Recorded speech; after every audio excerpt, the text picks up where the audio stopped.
আসসালামু আলাইকুম দর্শক, আজ আমি গরুর মাংস দিয়ে কচুর একটি দেশীয় রান্না করে দেখাবো, তাও আবার লার্কির চুলায়। এই রেসিপিটি এত মজার হয় যে না খেলে মিস করবেন। তরকারির কালারটা দেখে নিশ্চয়ই বুঝতে পেরেছেন তরকারিটা কতটা লোভনীয় হয়েছে। তাহলে চলুন রেসিপিটি এক নজরে দেখে নেই। এই রেসিপিটি তৈরি করার জন্য আমার লাগবে দুধ কচু। আমি ছাদ বাগানে দুধ কচু গাছ লাগিয়েছিলাম, মাশাআল্লাহ অনেকগুলো গাছ হয়েছে।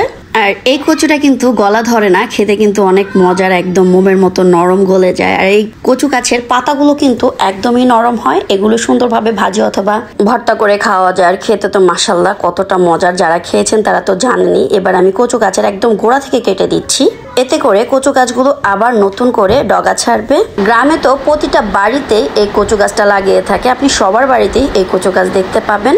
আমি কচুগুলো কেটে নিয়েছি আর দেখতেই পাচ্ছেন মাশাআল্লাহ কতগুলো কচু হয়েছে। এবার এই কচুগুলো কিভাবে কাটতে হবে সেটি দেখিয়ে দিচ্ছি। কচু তো সবাই কাটতে পারেন, তবে এই কচুটার কাটার নিয়ম একটু ভিন্ন।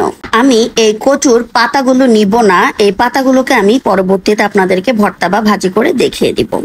আমি শুধু কচুর ডগাটা নিচ্ছি, আর ডগাটা কিভাবে কাটবেন আমি সেটিও দেখিয়ে দিচ্ছি। এখানে আমি ডগাটাকে দুই টুকরো করে নিচ্ছি।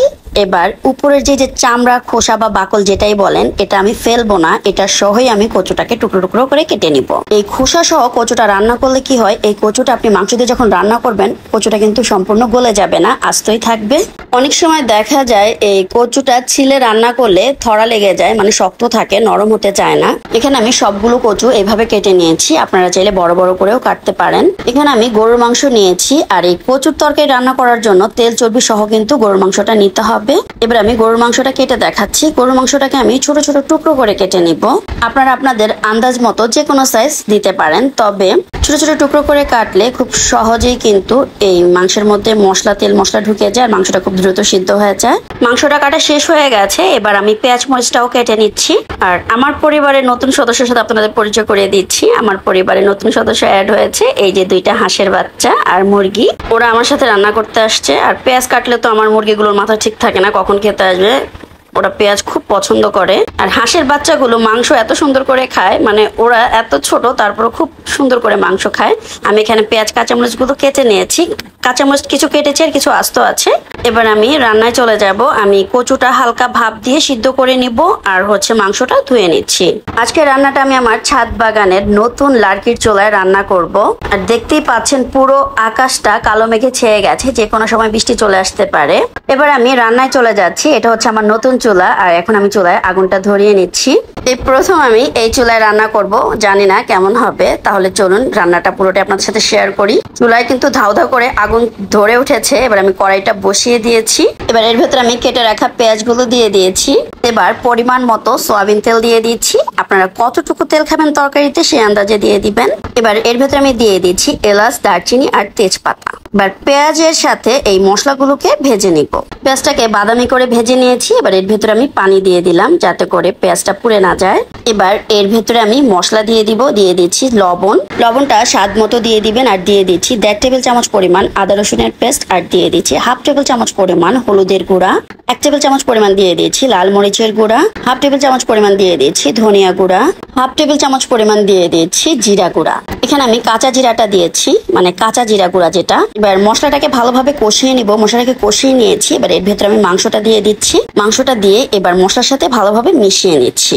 এবার এই মাংসটাকে মশলার সাথে আমি 2-1 মিনিট ভালোভাবে কষিয়ে নিচ্ছি। এবার আমি মাংসের মধ্যে কিছুটা গরম পানি দিয়েছি, যেহেতু এটা লার্কির চুলা পুড়ে যাবে তাই আমি একটু পানি দিয়ে তারপর মাংসটা কষাবো। এর ভিতরে কিন্তু মাংস থেকেও এক্সট্রা পানি বের হয়ে আসবে। এবার আমি ঢাকনা দিয়ে ঢেকে রান্না করব 1 ঘন্টা। তবে মাঝে মাঝে একটু নেড়ে চেড়ে দিতে হবে। ফিরে আসলাম 1 ঘন্টা পর। তবে আমি মাঝে মাঝে কিন্তু একটু নেড়ে চেড়ে দিয়েছি, তা না হলে কিন্তু নিচে দিয়ে লেগে যাবে। দেখতেই পাচ্ছেন আমার মাংসটা কিন্তু সুন্দরভাবে কষানো হয়ে গেছে, আর মাংসটা কিন্তু সিদ্ধ হয়ে গেছে, আর মাংসের উপরে কিন্তু তেল ভেসে উঠেছে। এবার আমি কিছুটা কাঁচামরিচ দিয়ে দিয়েছি। এখানে আমি আস্ত এবং কিছুটা কেটে দিয়েছি। এবার এর ভেতরে আমি কচুগুলো দিয়ে দিব। এই কচুগুলোকে আমি লবণ দিয়ে হালকা ভাপ দিয়ে নিয়েছি, এতে করে কচুর ভিতরে যে কালো কষটা থাকে সেটা বের হয়ে গেছে।